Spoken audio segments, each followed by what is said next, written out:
El GT Turbo, a través del que revivimos la historia del Super 5, fue matriculado en Lugo en los últimos días de septiembre de 1985, siendo la unidad número 136 de las producidas por Fasa Renault, que ese año no llegaría a fabricar 1500 ejemplares, lo que representaba poco más del 4% del total de la gama 5 comercializada.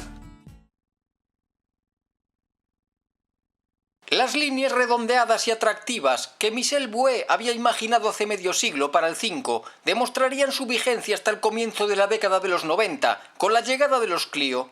Marcello Gandini será quien firme los trazos del Super 5 como asesor de la firma del Rombo, para quien concebirá por las mismas fechas los interiores del Renault 25 y del Alpine V6.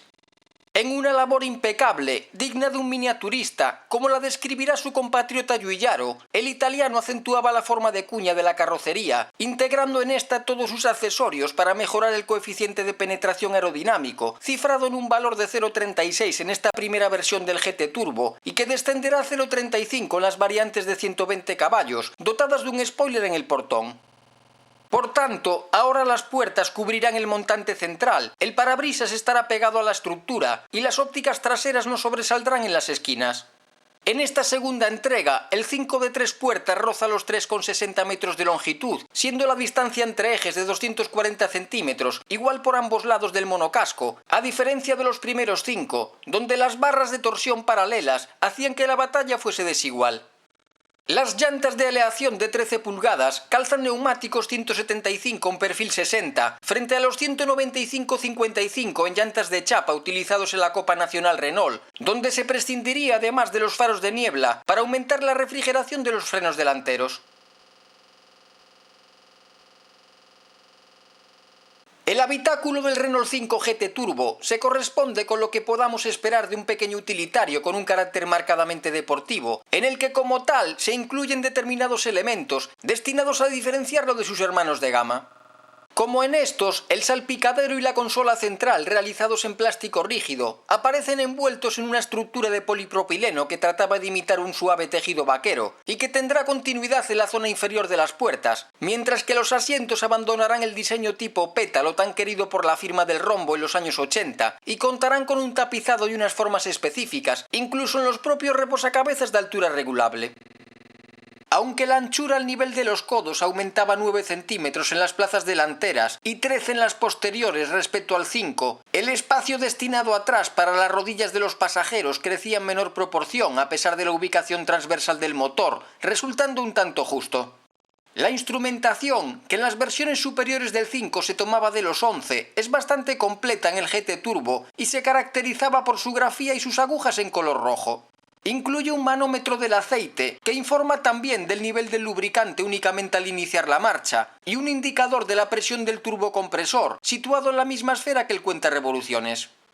Como era habitual entonces en el fabricante, el equipamiento sería prácticamente cerrado en sus diferentes versiones. De serie, en estos primeros 5 sobrealimentados se incluía el volante de 3 radios y la empuñadura del cambio recubiertos en cuero, el acelerador sobredimensionado y agujereado para facilitar la maniobra del punta tacón, la regulación en altura del haz de los proyectores, los faros antiniebla delanteros, el limpialabaluneta trasero, el preequipo de radio, el espejo exterior izquierdo regulable desde el interior y los cristales traseros pivotantes. Tan solo las alfombrillas o el pertinente juego de luces solían formar parte sin sobrecoste de la cortesía de los servicios oficiales de Fasa Renault hacia sus clientes de espíritu más Racing, aquellos que se decidían por este pequeño matagigantes, del que hasta los primeros meses del año 1991 y durante 7 temporadas se comercializarían cerca de 20.000 unidades en España. El maletero, con 233 litros de capacidad declarados por Renault, aumentaba en un 10% el volumen del primer 5 y podía superar los 600 litros una vez que se abatían los respaldos asimétricos de los asientos traseros.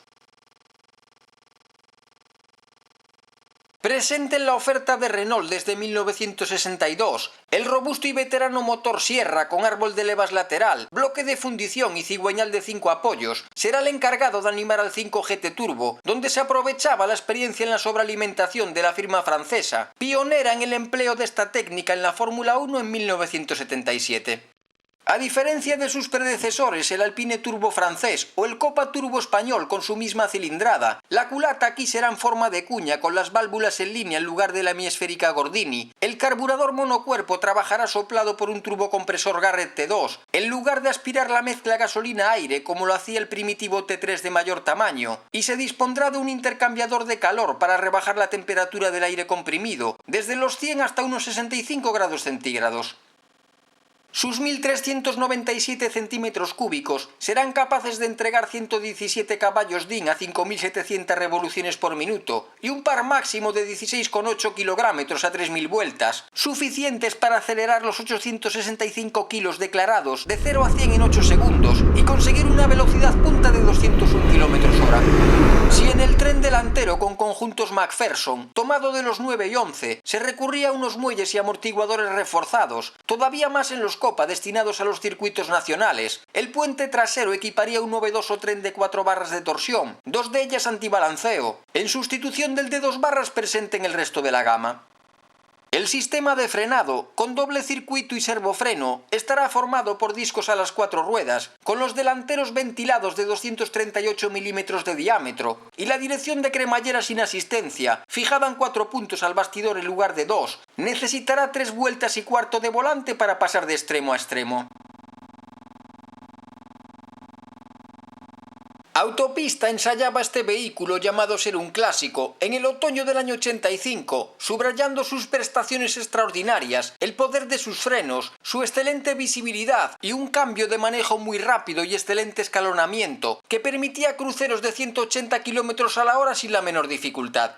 Su principal defecto será la flotación en línea recta de la dirección, que obligaría a agarrar bien el volante a la hora de acelerar, y en menor medida la dureza de la suspensión y la ruidosa y escasa ventilación interior, agravada por la calurosa tapicería de los asientos. El elixir de la sobrealimentación pasaba por las páginas de Automóvil con el comienzo de 1986, cuando el Dr. 5 se transformaba en Mr. Turbo, una auténtica fiera capaz de cubrir el kilómetro desde parado en menos de 29 segundos, pero que exigía una doma incesante, ya que a pesar de contar con unos límites de agarre muy altos, la dificultad del tren delantero en digerir la generosa caballería obligaba a continuas correcciones de una dirección ligera y suficientemente rápida. De nuevo se destaca la visibilidad, la iluminación y los asientos, excelentes por comodidad y sujeción, que permitían una postura de conducción perfecta. El semanal Motor 16 publicaba la prueba del 5 GT Turbo a mediados de septiembre de 1985. En este pequeño y explosivo deportivo sobresale un motor que permite aceleraciones fulgurantes con un consumo moderado y un nivel sonoro contenido a velocidades estabilizadas, pero se censura la pérdida de progresividad en la entrega de la potencia respecto al 11 Turbo, provocando problemas de adherencia al acelerar en marchas cortas.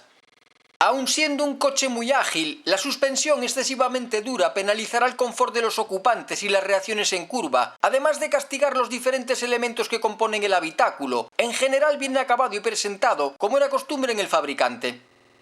Los franceses del automóvil lo ensayarían en marzo del año 85, y aquí el 5, perfumado con dinamita, cambiaría su apelativo de Super por el de Hiper. A pesar de cierta falta de motricidad y de los efectos del par sobre la dirección, superaba claramente a los delicados Alpine Turbo precedentes, ofreciendo globalmente un buen comportamiento rutero y una poderosa frenada, mientras que sus prestaciones de primer nivel lo hacían imbatible al considerar su precio de compra.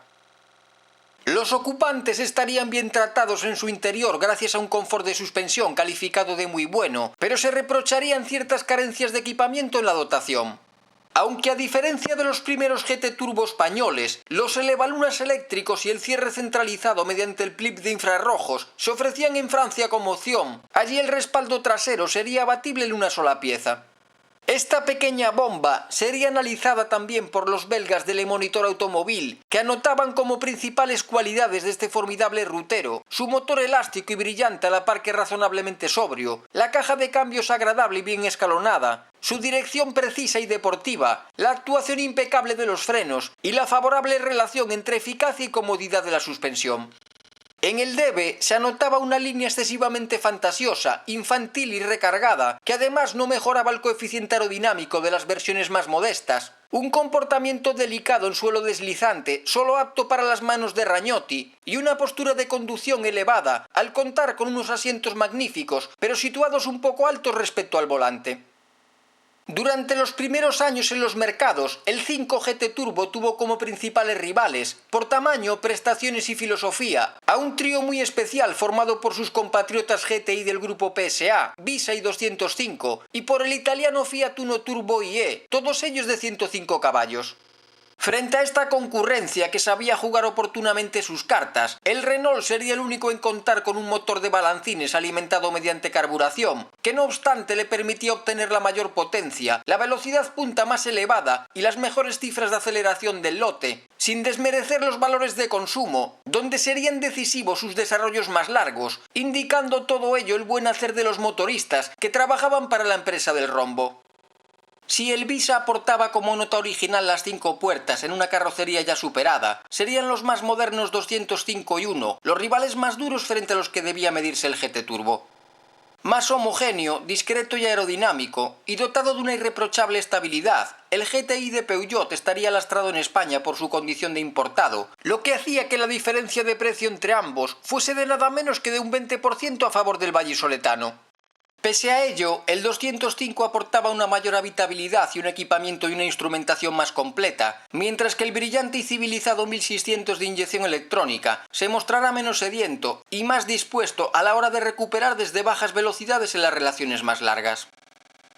En su evolución a 115 caballos, el 205, sin modificaciones en el bastidor, la carrocería y el equipamiento, seguiría dando muestras de un mayor equilibrio, por su superior facilidad de conducción y por su comportamiento más sano, mientras que sus prestaciones, netamente mejoradas, acortarán las diferencias existentes en velocidad punta y en aceleraciones, manteniendo su supremacía en los reprises y siendo entre un 10 y un 20% menos ávido de gasolina que el añejo motor Cleonfonte del Renault. Tras enfrentar al 5 con el Fiat Uno Turbo, las conclusiones eran bastante similares, aunque aquí la diferencia de precio en el mercado español sería mucho más contenida. El Transalpino, con una apariencia más modesta y familiar, contará con más espacio en su habitáculo y maletero, mayor equipamiento y con una instrumentación más completa, y su sofisticado motor monoárbol en culata de inyección electrónica, más progresivo pero también menos exuberante, será algo más parco a la hora de pasar por el surtidor y obligará a su propietario a un menor mantenimiento. El 5, más Racing, dispondrá por su parte de una mejor posición de conducción gracias a unos asientos más envolventes, de una presentación interior más cuidada y de un cambio más rápido y preciso, pero su comportamiento será más selectivo que el del 1 al explorar sus límites, por lo que su manejo en estas circunstancias exigirá de unas manos más experimentadas que presten mayor atención al volante.